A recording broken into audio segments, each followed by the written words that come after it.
Hey, എവിടേക്കാണ് പോകുന്നത്? എന്റെ പേര് അഭിമന്യു. ഞാനും ഈ പിറന്നാൾ പാർട്ടിയിലെ ഗസ്റ്റാണ്. ഗൈസ്, ഈ പിച്ചക്കാരൻ പറയുന്നത് കേട്ടോ?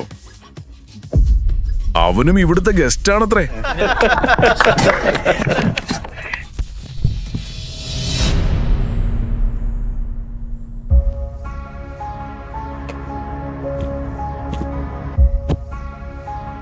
പല്ലവി, ബേബി, നമുക്ക് വീട്ടിലേക്ക് പോകാം. ബേബിയോ? പല്ലവി, നിനക്ക് ഇയാളെ അറിയാമോ? ഇല്ല. ആരാ ഇത്? എനിക്കറിയില്ല. ആരാണിവൻ? Who are you? അത് കേട്ട് അഭിമന്യു ഞെട്ടിപ്പോയി. പല്ലവി അഭിമന്യുവിനെ അപമാനിക്കുന്നത് ഇതാദ്യമല്ലായിരുന്നു. പല്ലവി, നമുക്ക് പോകാം. ഏയ് പിച്ചക്കാരാ, പുറത്തു പോടാ. സെക്യൂരിറ്റി, ഇവനെ പിടിച്ച് പുറത്താക്ക്. അതേസമയം പിറന്നാൾക്കാരനായ വർമ്മ അവിടെ എത്തി. ആൾക്കൂട്ടത്തിനിടയിൽ അഭിമന്യുവിനെ അദ്ദേഹം കണ്ടു. അഭിമന്യുവിനെ തന്റെ പാർട്ടിയിൽ കണ്ടതോടെ വർമ്മ ഞെട്ടിപ്പോയി. അഭിമന്യു സാറേ, നിങ്ങളിങ്ങോട്ട്? ഇതെന്റെ ഭാഗ്യമാണ് സർ. ദയവായി സർ, അകത്തേക്ക് വരൂ. Please please.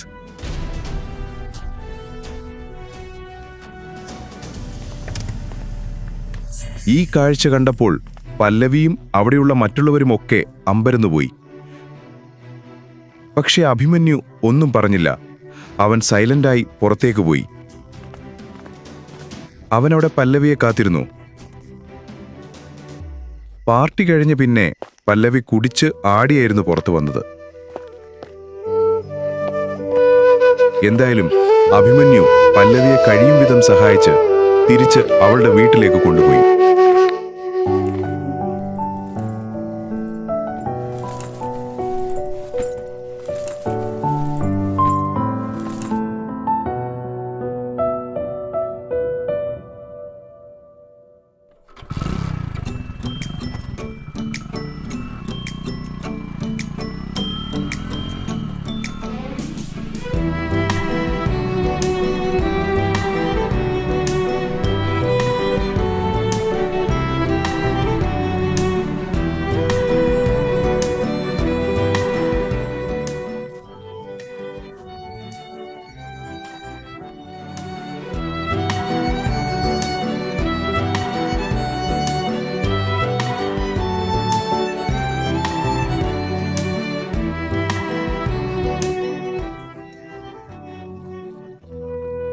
അവൻ ഭാര്യ വീട്ടിലാണ് താമസിക്കുന്നത്.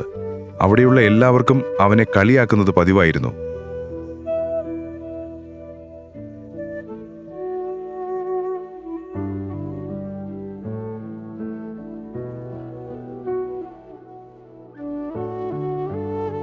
വീട്ടിലെത്തിയ ഉടൻ പല്ലവിയുടെ കസിൻ ജീവൻ വാതിൽ തുറന്നു. അളിയ, നിനക്ക് നാണമാവുന്നില്ലേ ഇങ്ങനെ ജീവിക്കാൻ? അഭിമന്യു ഒന്നും പറഞ്ഞില്ല. അവിടെ പല്ലവിയുടെ കസിൻ സിസ്റ്റർ ദിവ്യയും ഉണ്ടായിരുന്നു. ഇതുപോലുള്ള കാര്യങ്ങൾ അവൻ ദിവസേന കേൾക്കാറുണ്ട്. എന്തായാലും പല്ലവിയോടുള്ള സ്നേഹമോർത്ത് അവൻ ആരോടും ഒന്നും പറയാറില്ല.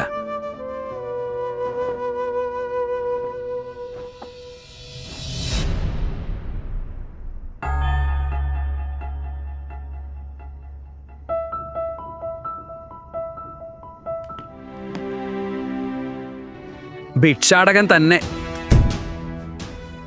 ഇങ്ങനെ ഒരുപാട് സഹിച്ചിട്ടും അഭിമന്യുവിന് ഇതൊക്കെ സഹിക്കാൻ വലിയൊരു കാരണമുണ്ടായിരുന്നു.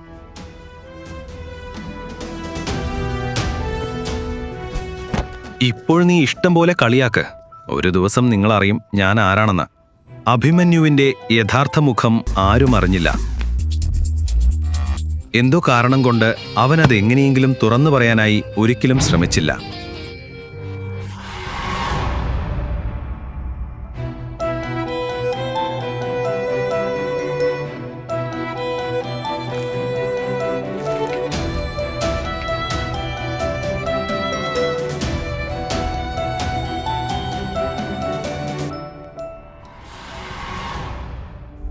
വീട്ടിലവർ മാത്രമല്ല, പല്ലവിയുടെ അമ്മ മാലിനി പോലും അവനെ തള്ളിപ്പറഞ്ഞു.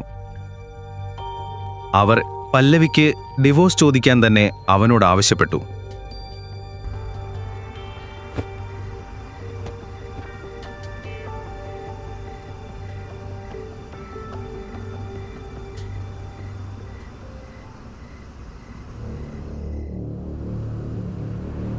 അഭി, നമ്മളിപ്പോൾ ഹോട്ടൽ റൂമിലേക്ക് പോവുകയാണ്. അവിടെ എത്തുമ്പോൾ ദയവായി നീ എന്റെ ഭർത്താവാണെന്ന് പറഞ്ഞേക്കരുത്. നീ എന്റെ ഓഫീസ് ഹെൽപ്പറാണെന്ന് പറയണം. പല്ലവി, പക്ഷേ അഭിമന്യു, അകത്ത് ആളുകളെല്ലാം വലിയ പണക്കാരാണ്. എന്റെ ഭർത്താവ് പാവപ്പെട്ടവനാണെന്ന് അവരറിയുമ്പോൾ എനിക്കുണ്ടാകുന്ന ലജ്ജ എന്നെ വല്ലാതെ വേദനിപ്പിക്കും. പല്ലവിയുടെ വാക്കുകൾ കേട്ട അഭിമന്യു മിണ്ടാതെ നിന്നു. ഇതാദ്യമായല്ല ഇയാൾ ഈ കൂട്ടത്തിൽ നിസ്സഹായനായി നിന്ന് പൊറുക്കുന്നത്. പല്ലവിയും കുടുംബവും അഭിമന്യുവിനെ ഒരു ഉപയോഗവുമില്ലാത്തവനായി കണ്ടിരുന്നു. പക്ഷേ അഭിമന്യു ആരുടെയും വാക്കുകളാൽ വേദനിച്ചില്ല. കാരണം അവൻ പല്ലവിയെ അത്രത്തോളം സ്നേഹിച്ചിരുന്നു. ഇന്ന് പല്ലവി തന്റെ ബാല്യകാല സുഹൃത്ത് കാവ്യയെ കാണാനായി ഹോട്ടലിലേക്ക് പോകുകയായിരുന്നു. അവളുടെ കൂടെ കുറെ ധാരാളം പണക്കാർ കൂട്ടുകാരുമുണ്ടായിരുന്നു. അഭി, അവസാനമായി ഞാൻ പറയുകയാണ്, ദയവായി എന്റെ പേരിൽ ഇവിടെ പ്രശ്നമുണ്ടാകുന്ന വിധത്തിൽ ഒന്നും നടക്കരുത്. ശരി, എനിക്ക് മനസ്സിലായി. കാവ്യയുടെ കൂടെ പല സ്പോയിൽ റിച്ച് ബോയ്സും ഉണ്ടായിരുന്നു. ദേവ് മേനോൻ, പ്രകാശ് രാജ്, സുഷിൻ വർമ്മ. പല്ലവിയുടെ സൗന്ദര്യം കണ്ട അവരെല്ലാം അവളെ നോക്കി നിന്നു. Who is this Kavya? ഇതൊരു പുഷ്പമാണല്ലോ. ഇവളാണോ? ഇതെന്റെ ഏറ്റവും അടുത്ത സുഹൃത്ത് പല്ലവിയാണ്.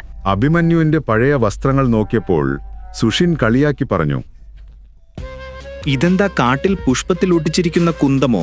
അതേസമയം അഭിമന്യു ശാന്തമായി പറഞ്ഞു, എന്റെ പേര് അഭിമന്യു. ഓ, ഓർമ്മ വന്നു. പല്ലവി, ഇവൻ തന്നെയല്ലേ നിന്റെ മുത്തശ്ശൻ നിന്നെ വിവാഹം കഴിപ്പിച്ച ആ പാവപ്പെട്ടവൻ? ഇതുകേട്ട് മറ്റു രണ്ടുപേരും തങ്ങളുടെ ഫ്ലേർട്ട് ശ്രമങ്ങൾ അവസാനിപ്പിച്ചു. പകരം അഭിമന്യുവിന്റെ ദാരിദ്ര്യത്തെപ്പറ്റി പരിഹസിക്കാൻ തുടങ്ങി.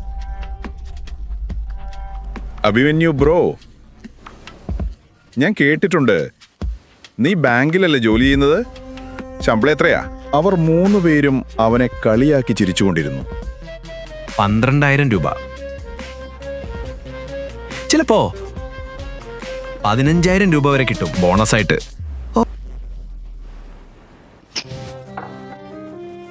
വലിയ ശമ്പളമല്ലേ? ഞാൻ എൻ്റെ ജ്വല്ലറിയിലെ അക്കൗണ്ടന്റിന് അതിൻ്റെ ഇരട്ടിയാണ് ശമ്പളം കൊടുക്കുന്നത്. ഇന്നത്തെ കാലത്ത് അത് വലിയ പൈസ തന്നെയാണ്. സുഷിൻ, നിന്റെ ഷോപ്പിനൊരു നല്ല ജീവനക്കാരൻ വേണമെങ്കിൽ ഇതാ അഭിമന്യുവിനെ ജോലിയിലെടുക്കൂ. അവൻ ഭയങ്കര ശാന്തനുമാണ് തോന്നുന്നു. അതെ അതെ, ഞാൻ 20,000 മുതൽ 25,000 വരെ ശമ്പളമാവും വാഗ്ദാനം ചെയ്യുക. അഭിമന്യു ബ്രോ, നിനക്ക് വേണമെങ്കിൽ നാളെ തന്നെ ജോയിൻ ചെയ്യും. ആർക്കാണ് അവർ ജോലി ഓഫർ കൊടുക്കുന്നത്? അഭിമന്യുവിനോ? അവൻ ആഗ്രഹിച്ചാൽ ഈ 3 പേരെയും ഒറ്റ ദിവസം കൊണ്ട് വാങ്ങാൻ കഴിയുന്ന ആളാണവൻ. പക്ഷേ പല്ലവിക്ക് പോലും അതറിയില്ലായിരുന്നു. അവന്റെ യഥാർത്ഥം ആരും അറിഞ്ഞില്ല. അഭിമന്യുവും അതൊന്നും ഇവിടെ വെളിപ്പെടുത്താനും ആഗ്രഹിച്ചില്ല. സുഷിൻ സാറേ, ഈ ഓഫർ തന്നത് വലിയ കാര്യമാണ്. നിങ്ങൾ എന്നെ ഇങ്ങനെ പരിഗണിച്ചെന്നതിൽ നന്ദിയുണ്ട്. എനിക്ക് ജ്വല്ലറിയെക്കുറിച്ച് വലിയ പരിചയമില്ല. ഞാനിവിടെ പല്ലവിയോടൊപ്പം വന്നതാണ്. അഭിമന്യുവിന്റെയും ആ പണക്കാർ ചെക്കന്മാരുടെയും സംസാരം കേട്ട് ദേഷ്യം വന്ന പല്ലവി അവിടെ നിന്ന് പോയി.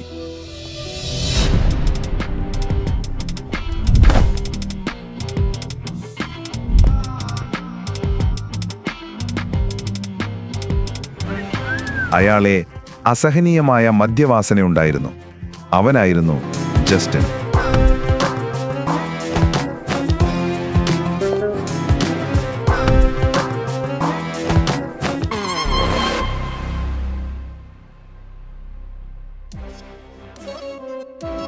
ഇതിന്റെ മറുപടി എങ്ങനെയായിരിക്കുമെന്ന് ഞാൻ കാണിച്ചു തരാം നിനക്ക്. ഒന്നും ചിന്തിക്കാതെ പേടിച്ചുകൊണ്ട് പല്ലവി കണ്ണടച്ചു. പക്ഷേ ബിയർ ബോട്ടിൽ അതിനു മുമ്പ് ആരോ പിടിച്ചു.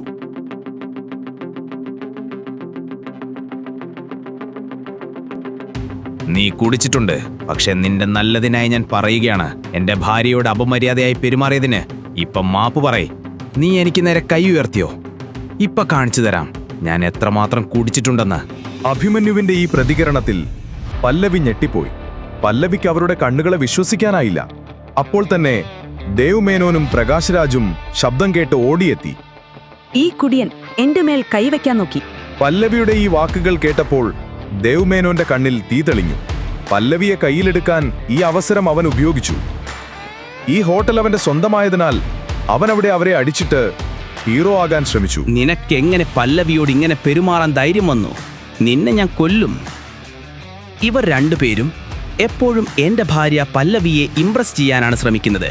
അതിനാണ് ഈ ആളെ അതിര് കടന്ന് അടിക്കുന്നത്. ഒരൊന്നുറപ്പാണ്, ഇയാളെ സാധാരണ മദ്യപാനിയായി കാണാൻ കഴിയില്ല.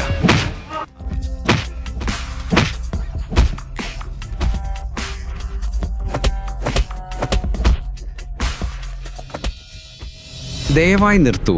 അവനുള്ള ശിക്ഷ നിങ്ങൾ കൊടുത്തിട്ടുണ്ട്. ഇനിയും തല്ലിയാൽ അയാൾ ചത്തുപോകും. നീ എന്തിനാണ് പേടിക്കുന്നത്? ഏയ് ബ്രോ, നീ എന്തിനാ പേടിക്കുന്നത്? ഈ ഊള മരിച്ചാലും ആരും നോക്കില്ല. ഞാനാണ് ഈ ഹോട്ടലിന്റെ ഉടമ. ഈ പ്രശ്നം ഞാൻ സോൾവ് ചെയ്യും. ഈ അഭി ഒരു ഭീരുവാണ്. പല്ലവിക്ക് അഭിമന്യുവിനോട് ദേഷ്യം വരുന്നുണ്ടായിരുന്നു. അവൾ ദേവിനെയും പ്രകാശ് രാജിനെയും നോക്കി പറഞ്ഞു, മതി, ഇനി അവനെ വിട്ടേക്ക്. ഏയ് അഭിമന്യു, നീ പെട്ടെന്ന് പേടിക്കുന്നുണ്ടല്ലോ.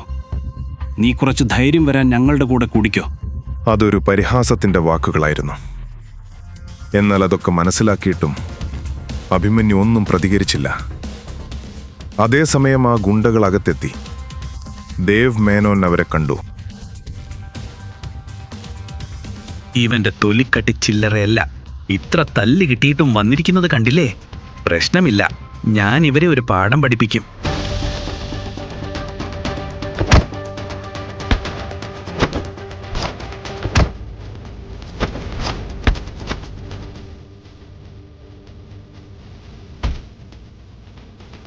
ദേവ് മേനോൻ സാധാരണ പോരാളിയല്ല, കരാട്ടയിൽ ബ്ലാക്ക് ബെൽറ്റ് നേടിയവനാണ്.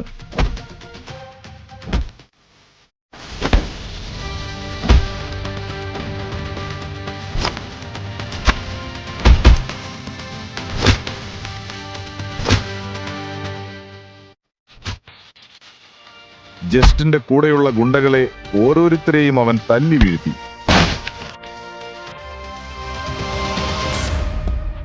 അവൻ ആ സംഘത്തോട് പറഞ്ഞു, നിങ്ങൾക്കൊന്നും ഗുണ്ട എന്ന് പറയാൻ യോഗ്യതയില്ല.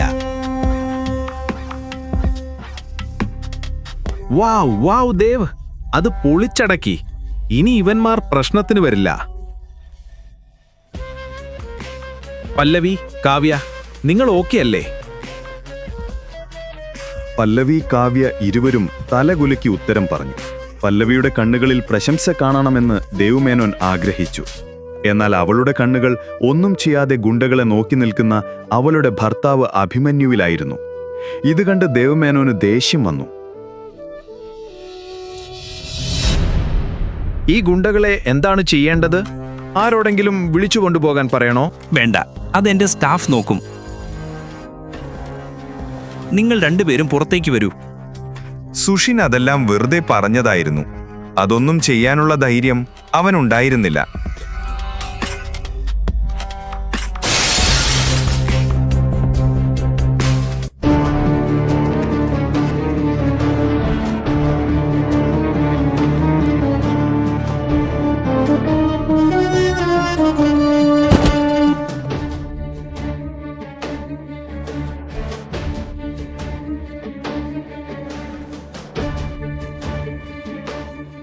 ഓഹോ, നിങ്ങൾക്ക് അത്രയും ധൈര്യമുണ്ടെങ്കിൽ എന്നോട് മുട്ടാൻ വാടാ.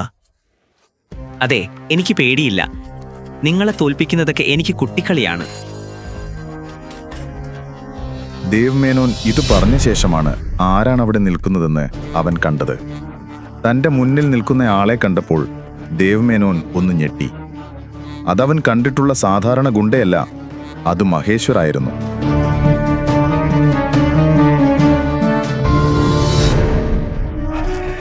അവരുടെ കണ്ണുകളിൽ ഒരുതരം തിളക്കമുണ്ടായിരുന്നു. അത് കണ്ടിട്ട് ദേവ് മേനോനും കൂട്ടുകാർക്കും മരണം തേടി വരുന്നതുപോലെ തോന്നി. അവരുടെ 3 പേരുടെയും സമ്പന്നമായ ബിസിനസ് കുടുംബങ്ങൾ മഹേശ്വരന് പ്രതിമാസം കാവൽ പണം കൊടുക്കാറുണ്ട്. ഇന്ന് അവർ അതേ മഹേശ്വരുമായിട്ടാണ് മുട്ടിയത്. ആർക്കാണ് എന്നെ തല്ലി തോൽപ്പിക്കേണ്ടത്? ചേട്ടാ, ഞാൻ വെറുതെ ഒരു തമാശ പറഞ്ഞതാ. താങ്കളാണ് പിറകിലെന്ന് ഞാൻ ദയവായി ക്ഷമിക്കണം. പ്രശ്നമില്ല, തമാശയൊക്കെ വേണം. ഞാനും നിന്റെ കൂടെ ഒരു തമാശ കളിക്കാം. നമുക്കിത് സംസാരിച്ച് തീർക്കാം.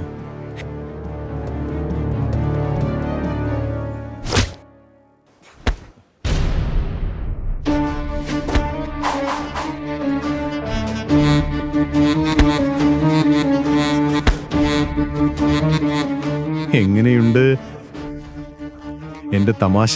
കരാട്ടയിൽ ബ്ലാക്ക് ബെൽറ്റ് നേടിയ ദേവ് മേനോൻ നിലത്ത് വീണ് നെഞ്ചിൽ പിടിച്ച് വേദന കൊണ്ട് അലറി വിളിച്ചു. സുഷിനും പ്രകാശിനും അത് വിശ്വസിക്കാനായില്ല. ഇരുവരും മുട്ടുകുത്തി നിന്നു.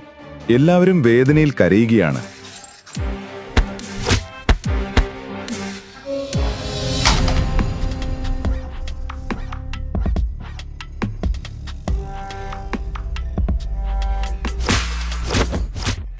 ഈ കാഴ്ച കണ്ട കാവ്യയും പല്ലവിയും പേടിച്ചു. അവർക്കൊന്നും മനസ്സിലായില്ല. എന്നാൽ പല്ലവിക്ക് ഒരു കാര്യം വ്യക്തമായി. ഈ 3 പേർ കാരണം അവൾ വലിയ പ്രശ്നത്തിലായി എന്ന്. തന്റെ ചുറ്റും നടക്കുന്നതെല്ലാം മഹേശ്വർ ആസ്വദിച്ചു. എനിക്കറിയാമായിരുന്നു അയാൾ ഒരു സാധാരണ മദ്യപാനിയായ ഗുണ്ടയല്ലെന്ന്. പക്ഷേ മഹേശ്വറിനെ പോലെ ഒരാൾ അവനു പിന്നിൽ ഉണ്ടാകുമെന്ന് പ്രതീക്ഷിച്ചില്ല. പക്ഷെ പല്ലവിയെ ആരും ഉപദ്രവിക്കാത്തിടത്തോളം നേരം ഞാനിതിൽ ഇടപെടില്ല. മഹേശ്വർ മറ്റു 3 പേരെ ശ്രദ്ധിച്ചില്ല. അയാൾ ഈ 3 സ്പോയിൽഡ് റിച്ച് കിഡ്സിനെ തല്ലിക്കൊണ്ടിരുന്നു. 1 മിനിറ്റ്. അവന്റെ കൈയും കാലുകളും ഒടിച്ചേക്ക്. അതിനുശേഷവും അവന്റെ നാവ് പൊങ്ങിയാൽ, അവൻ മരിച്ചാൽ അവന്റെ സമ്പന്നനായ അച്ഛന് 2 കോടി രൂപ കൊടുക്കണം.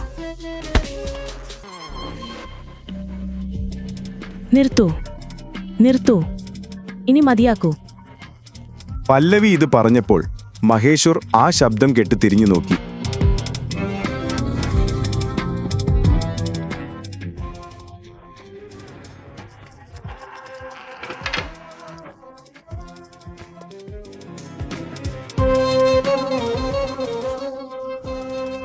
അഭിമന്യു സാർ. അവന്റെ കണ്ണുകൾ വലുതായി. സ്വന്തം കണ്ണുകൾ അവന് വിശ്വസിക്കാനായില്ല. ഇവിടെ നിന്ന് പോകാം.